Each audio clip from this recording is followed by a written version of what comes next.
Hello, and welcome to Dungeons and Drama Nerds. I'm Percy, and I'm here today with Todd. Howdy. And Nick. Howdy, howdy, howdy. We're here today to chat about nostalgia in games and performance, inspired by Kids on Bikes' inspiration from stories like E.T. and Stranger Things set in the 1980s, and its stipulation that games in the system be set prior to when everyone carried a cell phone with them. The broader Kids on Bikes genre of media taps into nostalgia for decades past, capturing the current nostalgic yearning for the 1980s, which was prefigured by nostalgia for the quote-unquote simpler times of the 1950s during the actual 80s. Some other examples include The Goonies, Scooby-Doo, and It. The Kids on Bike genre captures the feeling of freedom and wonder that comes with kids being able to explore their towns freely and independently, their coming of age and triumphs against the grim reality of adulthood and the unknowns awaiting them as they get older, and the mischief that arises amid their adventures. So to kick this off, it feels like we should define nostalgia, which I didn't know until today. The Greek roots come from nostos, meaning to return home, and algos, meaning pain.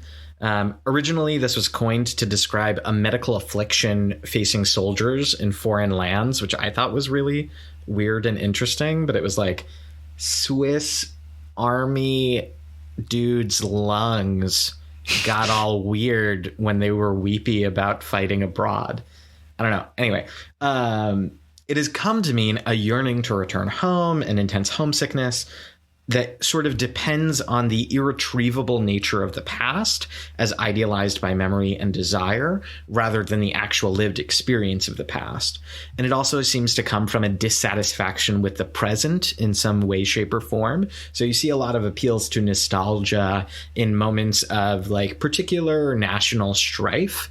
In America, you see this a bit in the 40s during the Great War. You see this in the 80s. You see this in the 10s and 20s. Yeah, you see Stranger Things, which is ostensibly about the 80s and 90s, but is also very much about 2016. Mm-hmm. And I thought that was like an interesting way to put it, which it hadn't ever been phrased that way to me. It was always just like, this is this thing that people have about like how the past is sometimes. And particularly viewing it as like a positive memory associated with a trigger in the present that's evocative of a pleasant feeling or an emotional state. So there's this like duality to it in terms of time. Yes, definitely. That duality of nostalgia is so interesting. And it's a feeling. I don't even know if, I guess you can call it an emotion. Is it an emotion? I think it's an emotion. I think it's an emotion. It's an emotion that I think is really complicated, and one that as an artist, honestly, I'm a little suspicious of. But for a lot of people, you know, I think one of the appeals of nostalgia, especially in a game like Kids on Bikes that is looking at kind of childhood, is that it offers a sense of agency that actual children usually don't have access to, because what it gives you is a little bit of that ability for players to revisit their childhood with the power to shape that experience through, you know, their adult perspective, their adult understanding of the world, the history of accumulated years that you can look back at things in your childhood and say, oh, I wish I had done X or been X or taken a different path as a child, or I wonder what I would have been like as a child if I had been the kind of kid who did X. Mm-hmm. So in a lot of ways, it feels like it's a kind of fantasy, which, of course, fits right in with all sorts of other tabletop role-playing games with more elaborate fantasies. I think that's interesting if you think about, like, I think the chief, like, criticism of nostalgia that I have seen and feel myself is that it sort of, like, glosses over things that were wrong or bad about the time that you are feeling nostalgic for, like people who are like, oh, like I want to live in the 1950s when like everything was simpler and like people like spent time at the sock hop or whatever. And we forget that like it was super racist and super sexist and very bad. Yeah. I mean, the whole nostalgia for the 1950s is very much a like in the 1980s is very much a like white American phenomenon, and it's like, well, what happened between the 1950s and the 1980s that you want to go back to the time before it happened? What was that? It was the civil rights movement, for any of our listeners who weren't getting it. It was the civil rights movement. I say that to say that I think like that idea of like the fantasy of nostalgia is a double-edged sword, because I think in this specific application, it can be a really good thing. It can be a really sort of empowering thing. And I can think of many applications where like that's a really like good and productive thing to feel. But also it can like have this sort of other flip side of like, idealizing a thing that perhaps one should not idealize. Well, I think it is that I think what you just said about like the agency it can offer leads us into this quote we have from Doug Lewandowski, who is one of the creators of Kids on Bikes. In this interview with EGM, Doug Lewandowski says the fantasy when you're a kid is having a sword and being listened to and having control over your own life. We think for a lot of adults, it's now about going back to a simpler time when they had less to worry about, freedom from the pressures of adulthood, all of that. Our thinking about nostalgia is that's no less a fantasy than being an elf who can shoot fireballs. You're still recreating this world that never really existed. It just looks quite a bit like a world that did. End quote. Yeah, I think to like pull a nugget of my own experience out of it, and we'll like I think touch on this more in much later episodes, but like as a like trans person who did not have a childhood in the gender that aligns with like my actual gender, playing Kids on Bikes was a really, really exciting opportunity to be like, oh, let me go back and be like the grubby preteen boy that I've always wanted to be, you know, like yeah, I think that is like a piece of nostalgia, a kind of nostalgia, and a thing that this game is really good at sort of facilitating for players is, like exploring like what could have been.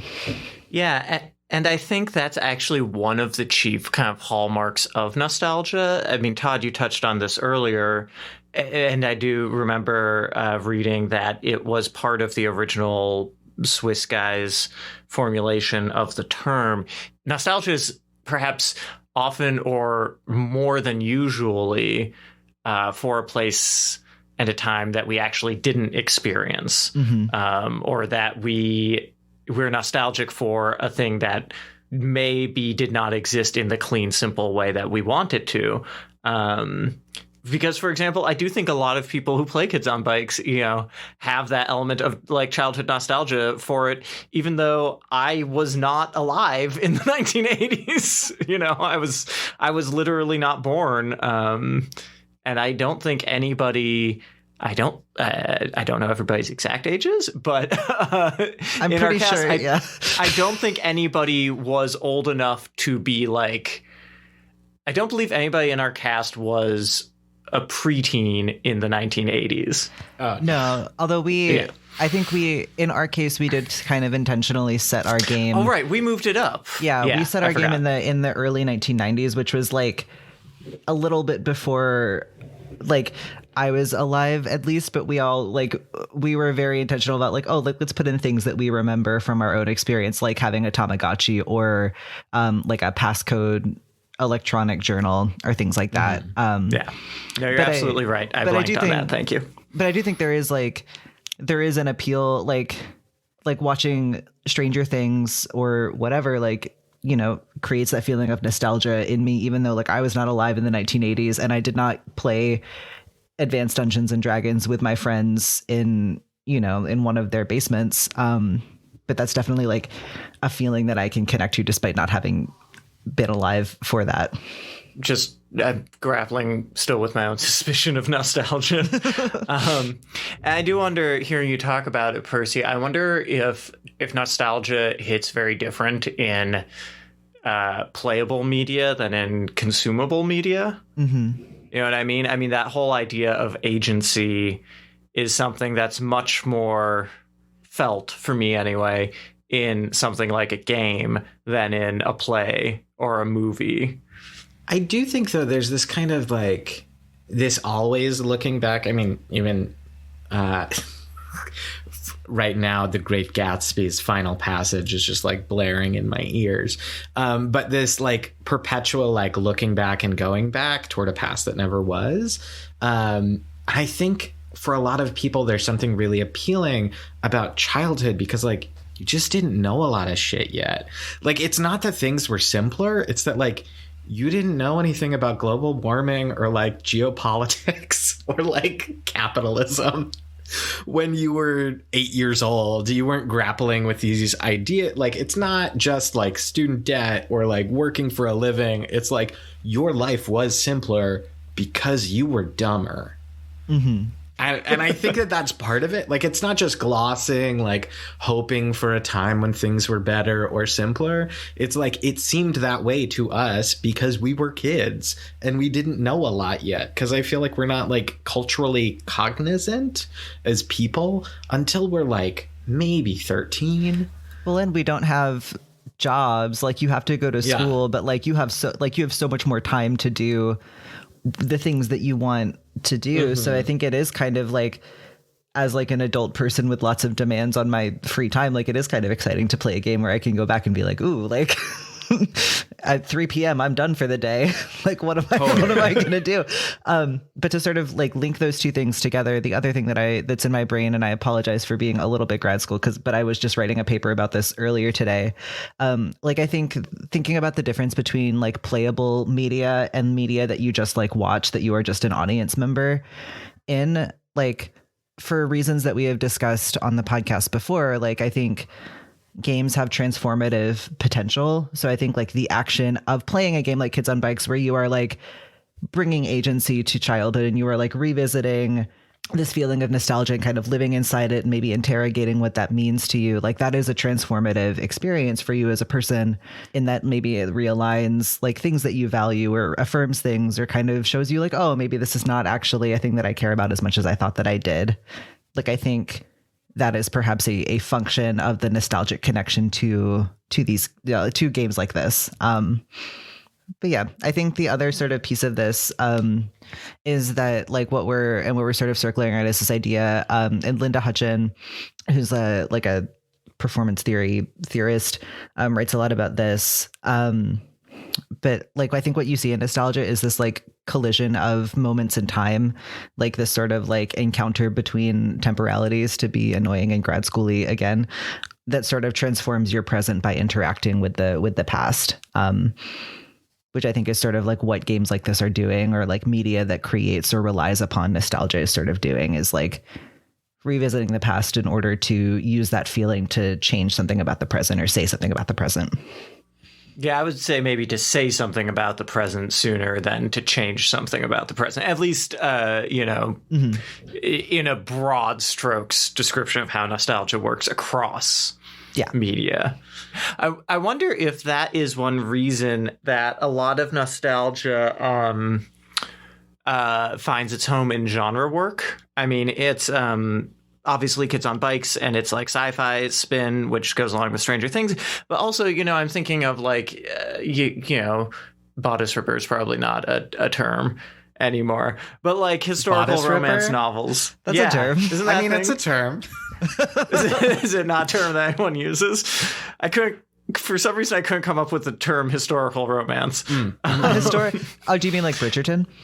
Yeah, like Bridgerton. I was going to say, like, there's definitely an element of nostalgia there too, for the British Empire, which again is its whole own thing when you say it nakedly like that. But like, that's a whole genre that many people do find very meaningful, and that does comment on the present by creating a like consciously alternate past. Mm-hmm. Mm-hmm. By creating a fantastical or like fabulized past. I don't know if that's a word. I might have just made that up. No, the fabulation's a real thing. Yeah, you're right. Cool. Great. Yeah. But then I wonder if there's something there about like the link between nostalgia and genres, that maybe nostalgia actually works better in alternate realities because it is always alternate already, to be annoying and grad schooly. That makes sense. That makes a lot of sense to me, because I think if you look at like if you look at it, a lot of it relies on things like monsters or fantastical situations or things that would not happen in real life, in order to sort of say the thing that it's trying to say. I mean, I'm even thinking of to name something that I'm very nostalgic about, like the comic strip Calvin and Hobbes is like indelibly marked with my own nostalgia of reading it in childhood, and is itself very much, 80s and early 90s product that is reflecting a mythic, not really non-existent white American boyhood of some undefined time that's like after the 1950s, but definitely before when it was being written. And even that, that's a world where like a tiger talks and a child's imagination creates anything and everything in a tangible way that doesn't in the real world. So I feel like even that is not, even though it's not obviously genre work, there's that kind of alteration of reality, or alteration, of reality that's at play in it. Yeah, I mean, if we're looking at stuff like Stranger Things specifically, and how like Kids on Bikes shifts towards these like paranatural, supernatural sort of vibes, I wonder if there's something appealing about that also, like from a different end, in a nostalgia sense, because like right now, like if the things in Stranger Things happened today, like if that show tried to be set in the 2010s, I think it would struggle because we all have a supercomputer in our pockets that can record like high quality imagery and audio. And so like part of the first season is like, oh, he accidentally caught one like camera shot of the monster and we need to like blow it up and blow it up and blow it up. And I think part of it is like the plausibility of things like this being able to stay a secret. And that's why these like sci-fi things that happen in the 80s today are like appealing, because it's like, oh, but maybe that could have happened in Hawkins, Indiana, or like maybe the government did cover up ET. Not that people like think that, but it helps with your suspension of disbelief. Because like if those things happen today, you'd be like, well, it would be all over social media. It would be all over this, it would be all over that other thing. And like there's something really charming in like season 2 of Stranger Things when Dustin is trying to like figure out what this weird amphibian creature that he has is, and he goes to the library and he opens up the fucking Rolodex and he's like going through the Dewey Decimal System trying to find every book he can on reptiles. And like, when is the last time any of us went to the library without like specifically making sure they already had the book that we knew we wanted or thought we wanted there? Like there's something that's nostalgic about that experience of going to a library, which I think is probably different from how I went to the library as a kid, versus how people go to the library now. Mm-hmm. Yeah. And I also think if we think about like the horror genre, because I think a lot of the examples that you could pull of the like Kids on Bikes type of media kind of live or interact with the horror genre. I also think like the horror genre is extremely dependent on sharp changes in your emotional state. So if you have this sort of like element of nostalgia, that interacts really, really well with horror, because you're sort of in like a sympathetic place. Like you're feeling like, oh, like, isn't it sweet that he's going to the library and looking through the catalog? Oh my God, the monster is, I think nostalgia primes you to have a really sort of intense emotional connection to the work in a way that media that's not kind of using nostalgia as a tool does. And I think a lot of genre work really sort of relies on you building an emotional connection to whatever the content is, in part because it's not necessarily completely legible as like a real world, realistic thing. Yeah. Kind of segueing from that a bit toward a medium that I think uses nostalgia a lot, all the time. If we take a look at nostalgia in performance, we see that a lot in the American musical, which I think is, again, like not how I would have phrased this before this conversation, but something that I think is interesting. reading Rebecca Ann Rugg's What It Used to Be, Nostalgia and the State of the Broadway Musical. She kind of begins this essay with, and I'm just going to this is a long quote, I'm sorry, but I thought it was kind of interesting. On the surface, musicals present a historically simplified America. However, history's social and political complications seep through the cracks in those famous and oft-revived examples of the form, Showboat and Oklahoma, and also in many more recent productions. Kiss Me Kate, Chicago, The Music Man, Annie Get Your Gun, 42nd Street, Seussical, Full Monty, and Follies. Throughout the 20th century, two modes of nostalgia, cultural and personal, have been employed in the dramaturgy of musical theater. The two overlap, but use distinct strategies to evoke a particular audience relationship to a particular historical America. And she goes on in much more detail. We'll link the article so you can check it out.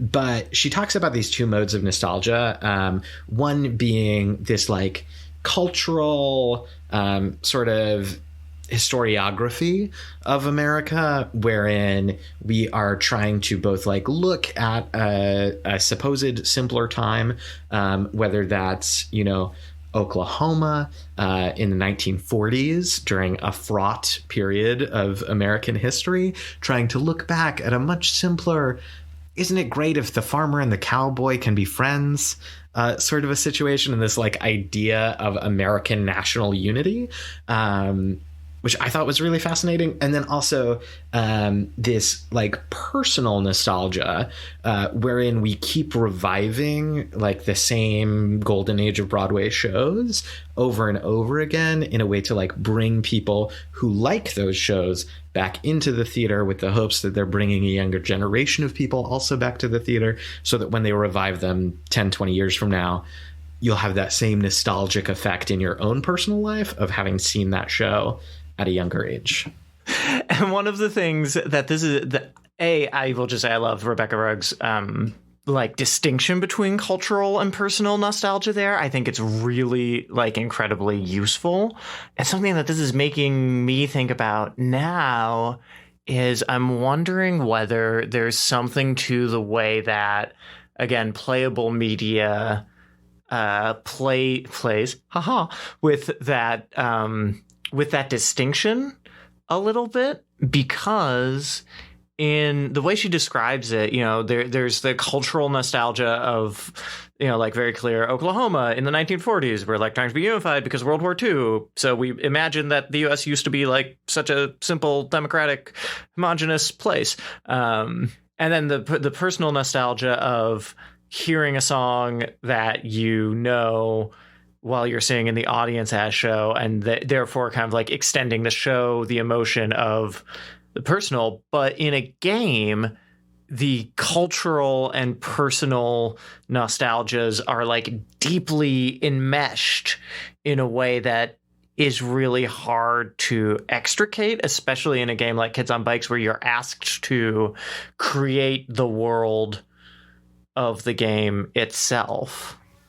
Well, and I think not to flex or whatever, but I think our game of Kids on Bikes is a really good example of that, because you can very clearly see two people from Pennsylvania are sharing putting things in the world that are their lived experience being from Pennsylvania, and so on and so forth. I think, yeah, it's a lot harder to sort of extricate those two things from each other in a medium where you are bringing yourself into it, because that's what the media demands of you. Whereas I don't think anybody is going to see a production of Oklahoma and necessarily looking to find themselves with it. Maybe they do, actually. I don't know. I'm not I'm not going to. Well, go ahead. I don't know that anybody goes to it looking for their lived experience, because it's set in Oklahoma in 18 whatever.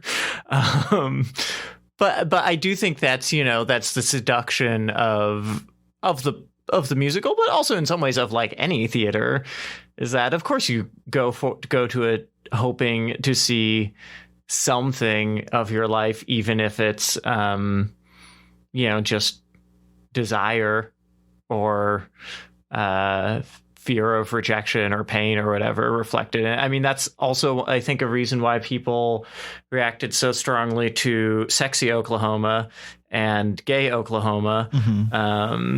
Yeah, because it's trespassing on what had been this sort of like homogenous American myth. Well, and I think when we go to see Oklahoma, we all relate to Ado Annie. That's true. I too am just like a girl every who can't single say no. person who sees that show is a girl who can't say no. I think you're right. And I want to be clear that when I say people reacted strongly to those productions, yes, in the sense that like some people were very upset because they were trespassing. Oh, I'm obsessed with gay like, Oklahoma because it's gay. Yeah, but also, and like some people absolutely fucking loved them because they were taking these things and making them much more specific and like deeply felt for people who had only ever seen themselves at the margins of those stories. Well, and I guess, to take back what I did just say very recently. Yeah, I guess like even circling back like to my own experience with Kids on Bikes. Yeah, like it is because we use nostalgia to sort of create these myths of like what the past was that we can all sort of agree on and feel good about. Being really intentional about like intervening into that and saying like, no, actually, like it was not all white, cis, heterosexual people in these worlds. It was actually, like let's broaden who is visible in this is actually like can be really meaningful and really powerful because of the power that this media has and like the like status that we have assigned to it because of the way that it uses nostalgia. Well, and the like myth-making powers of nostalgia, like by using something that is nostalgic and queering it, even though like historically there were queers in the territories, we know we have their stories, but like queering this piece of Americana like cements you within the powers of Americana there, which I think is interesting.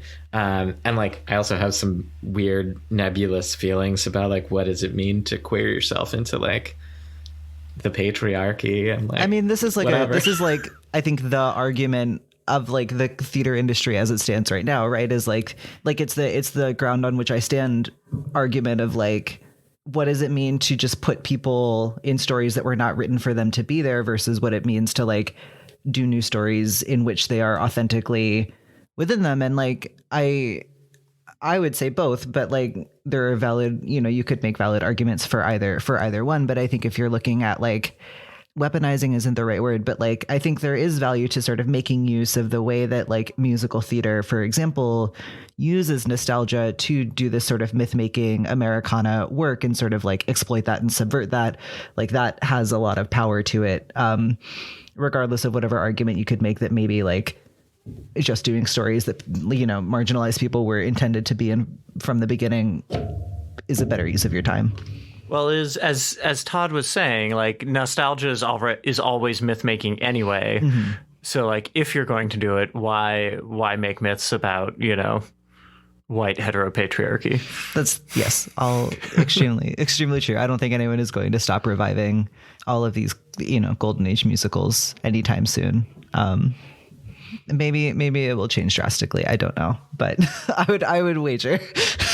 No, I don't think so. No, I was making a face of like maybe they should, which is also not what I truly think, but like maybe fewer. As a person who used to work at Arena Stage, which if you are like unfamiliar has like a reputation for doing revivals of golden age musicals, like this is a conversation that I've had a million times, and it's like tricky largely because of this tension of like they have so much myth making power and so much potential for sort of changing what those myths are. So yeah, like it's just a complicated, but it's also undeniable that like, for example, in like the tour of Oklahoma right now, Ado Annie is a black trans woman, which is fucking awesome. Like that rules. And like, unequivocally that rules. So that's that. This was a tangent. I'm so sorry. No, it wasn't. I opened my mouth and was like, I don't know how to segue away from that. It does unequivocally rule. I do want to shift us a little bit into thinking about how nostalgia operates in like games and playable media. To quote from that EGM article again, the article says, Kids on Bikes is a game powered by imagination that leans heavily on the perhaps mythical idea of a shared childhood experience in a pre-internet era. And one of the ways it does that is by using kind of quickly recognizable tropes and archetypes from film and TV. So, you have the idea of kids going through these coming of age or adventure stories, characters who are at a crossroads in their life, kind of centering youth and the experiences of young people specifically. And also this trope that's very common in Stranger Things, E.T., that whole kind of 80s, what was it? Goonies wave? Goonies wave is the word that the EGM article uses. The whole Goonies wave movement. I prefer 80s core myself. 80s core 80s and core. Goonies wave. I'm gonna try to get Goonies core trending. I think that's the best, the ideal crystallization. Tweet at us with the hashtag Goonies core. Hashtag Goonies core. You watch, that's going to become the thing that makes us internet famous now. No, it's not.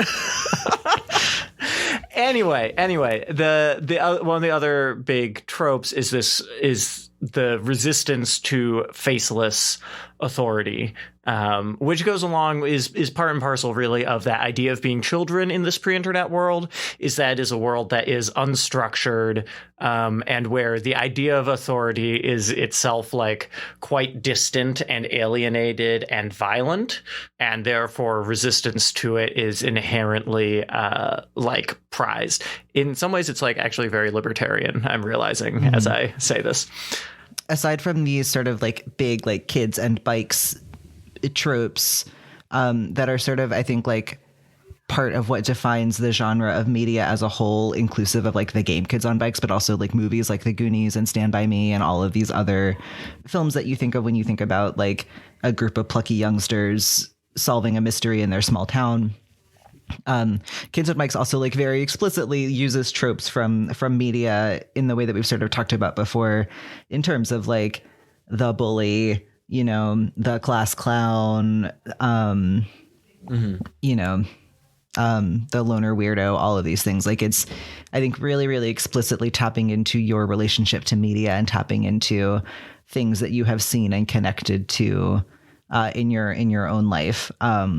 And we really should have done our like Commedia episode about this game. Well, it's for the audience at home, you missed Todd's Italian hand gesture to indicate Commedia. It's very good. But yeah, like I think the way that it is, like I think it's sort of priming you as a player to really tap into like your personal connection to the feelings that it's trying to evoke. And I think it does so really, really successfully, because I think all of us were very heavily leaning on like either what we wanted to be when we were in middle school or like the way that we genuinely were, but idealized, viewed with a nostalgic lens. The other observation that this raises for me is about intended audience. So if you have games that are intended to evoke childhood nostalgia, they're sort of, I think, assuming something about who is going to play them and how old they are, what experiences they've had. For example, like growing up in a small town versus somebody who maybe grew up rurally or grew up in a big city. Like I think these games do to some extent make assumptions about what experiences feel relatable or connectable to. Yeah, and I think that's in some ways the more important thing is it's not necessarily experiences that the audience has had, because I found myself wondering that as we were talking just now. It's like, I wonder if people play Kids on Bikes but set in like, the Bronx. And I don't know. I'd be if you have done that, please write and tell us about it. But I think that what's operating there in this mode of nostalgia is not necessarily experiences that people have had, but experiences that people will find pleasure in creating or recreating.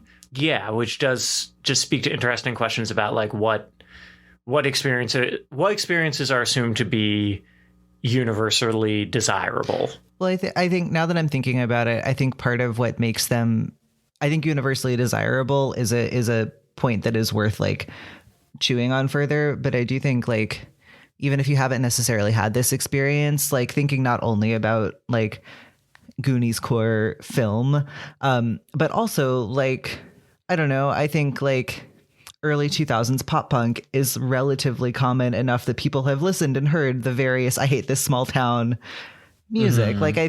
Like I think the like sort of feelings that Kids on Bikes is attempting to sort of capture in its gameplay are things that are legible to people who have familiarity with like some swath of media, because I think it is tapping into like I think small town angst and like growing up in a small town is a thing that so many people have talked about that like, you know what that feels like, even if you haven't actually, you know, even if you're not from one. Yeah. And sorry, and I don't mean to harp on this, but it just raises the interesting observation to me that like, but more people haven't. Mm-hmm. Yeah, just like mathematically. Small town people are just I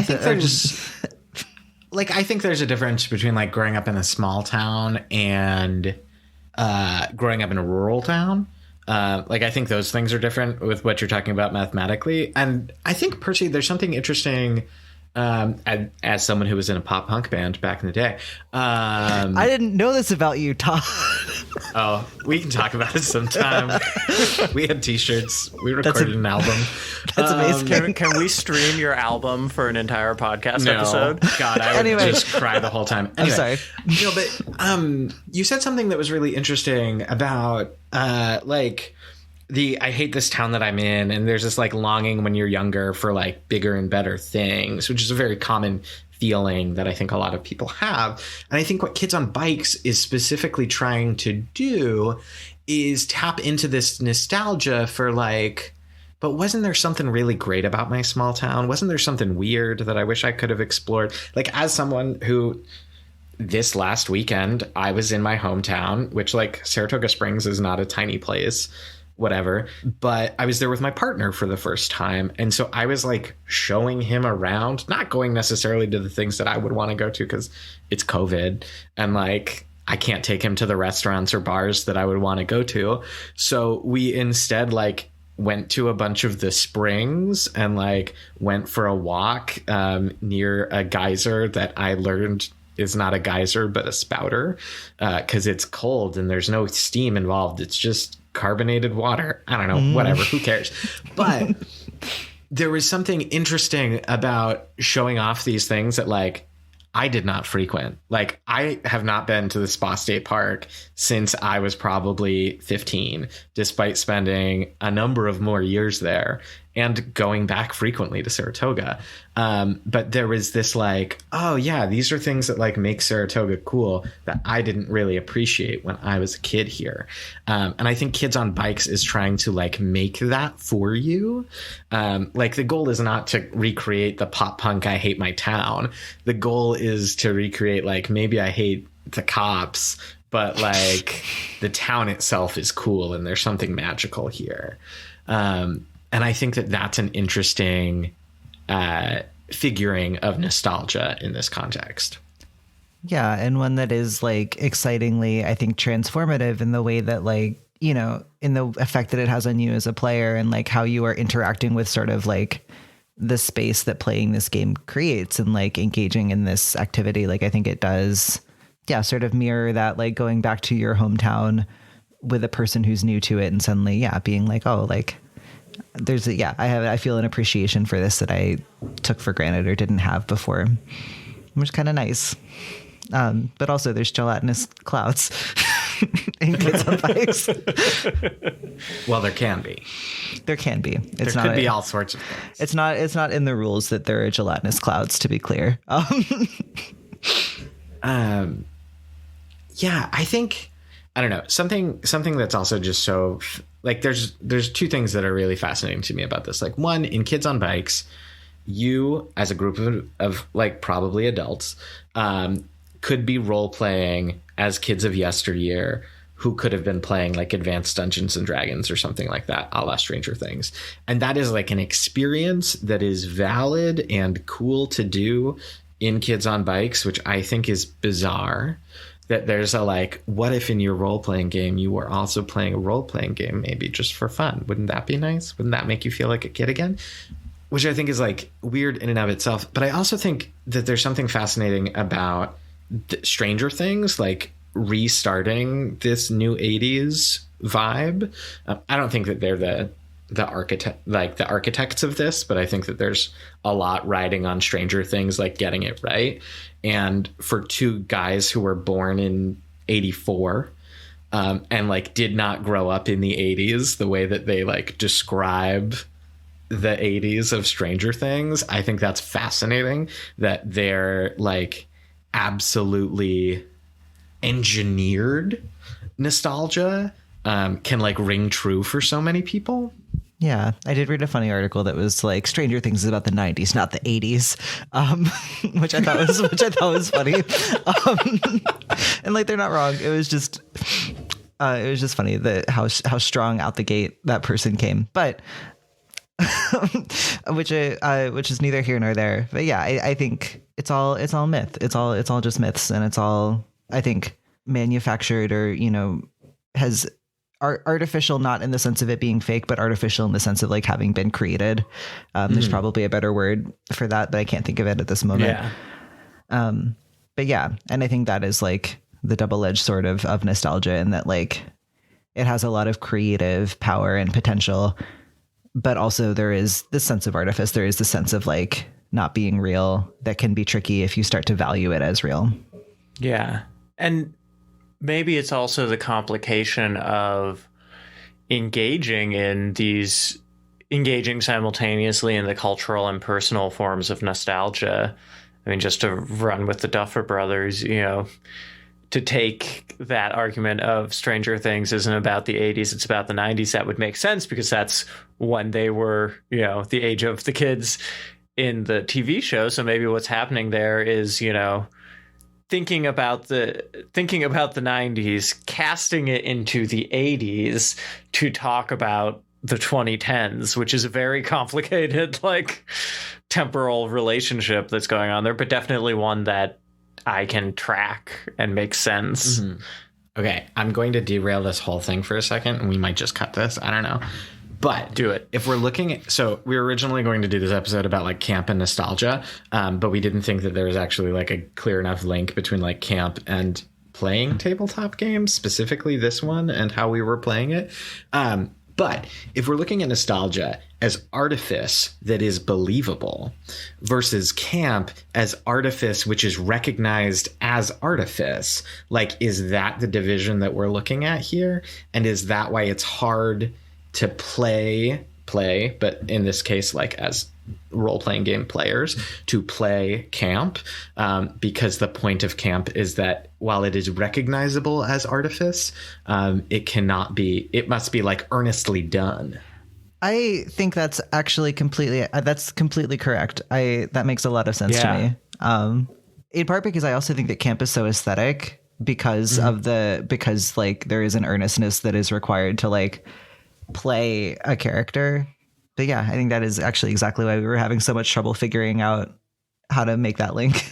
But this is making me refigure these ideas of nostalgia, which are artifice, which are myth making, that is just like believable enough for enough people, that it has this affective nostalgic quality to it.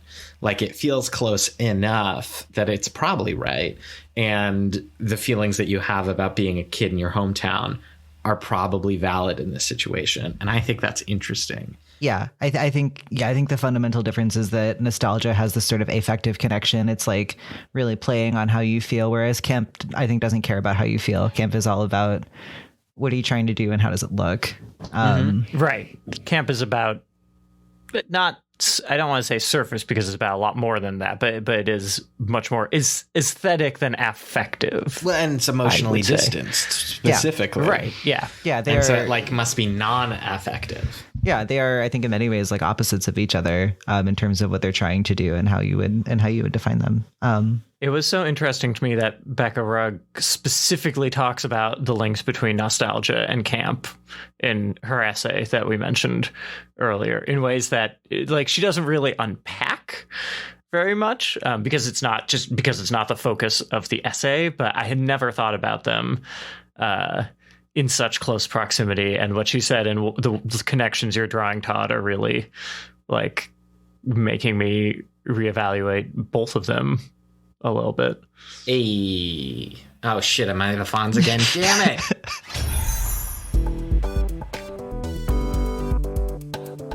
Dungeons and Drama Nerds is produced by Todd Bryan Backus, Percival Hornak, and Nicholas Orvis, and is mixed and edited by Anthony Sertel Dean. Find us on Facebook, Twitter, and Instagram at DN Drama Nerds. Check out cast bios on our website, dungeonsanddramanerds.com, and tune in next week for another episode of Dungeons and Drama Nerds.